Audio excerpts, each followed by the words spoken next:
The holidays can bring a variety of seasonal habits, and some could impact your health. Joining us now is Dr. Usman Baber, a cardiologist with OU Health.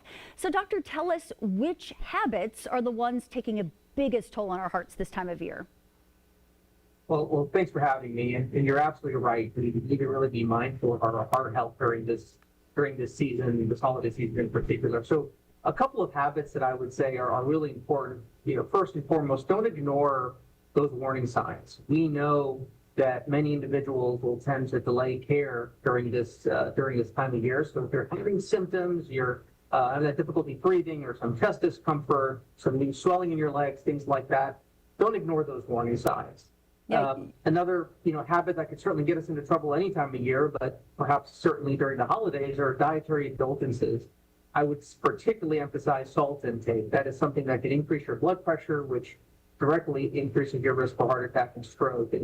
And finally, let's not forget that regular physical activity is something that lowers our blood pressure. It's anti-inflammatory, and during the holiday season, we tend to be a little bit more sedentary. And so let's not forget to maintain that routine of getting 30 to 40 minutes of aerobic activity daily. So these are all some habits that we really want to pay attention to during this high-risk period during Christmas and New Year's. Talk to us about just how much more of a high-risk period this is. You really do see an uptick this time of year? It's noticeable?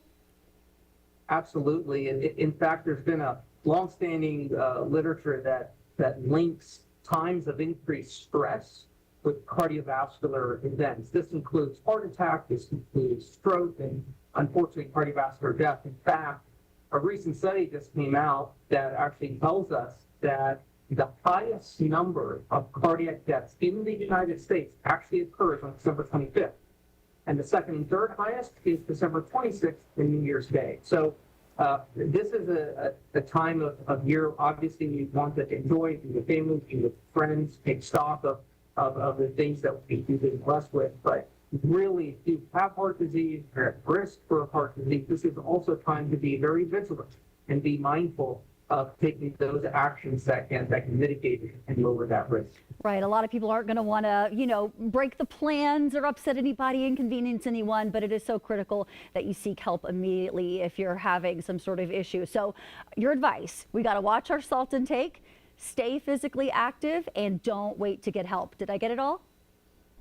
Yeah, absolutely. I would say the other point is stress. That's a lot easier said than done, but we know that around the holidays, there can be a lot of stressful encounters of time and period. So really be mindful of stress. Again, particularly if you have heart disease, you're at risk for heart disease. Do whatever it is you have to do to kind of de-stress. That's deep breathing, if that's walking, and then getting enough sleep. In fact, American Heart Association recommends adequate sleep as one of the pillars of good cardiovascular health. So don't forget that routine as well, and to ensure that your risk factors are being controlled during this time that we want to enjoy, but we also, again, want to be vigilant with respect to our heart health. Well, we appreciate this reminder, Dr. Baber, especially this time of year as we see so many issues. We appreciate you. Well, thank you.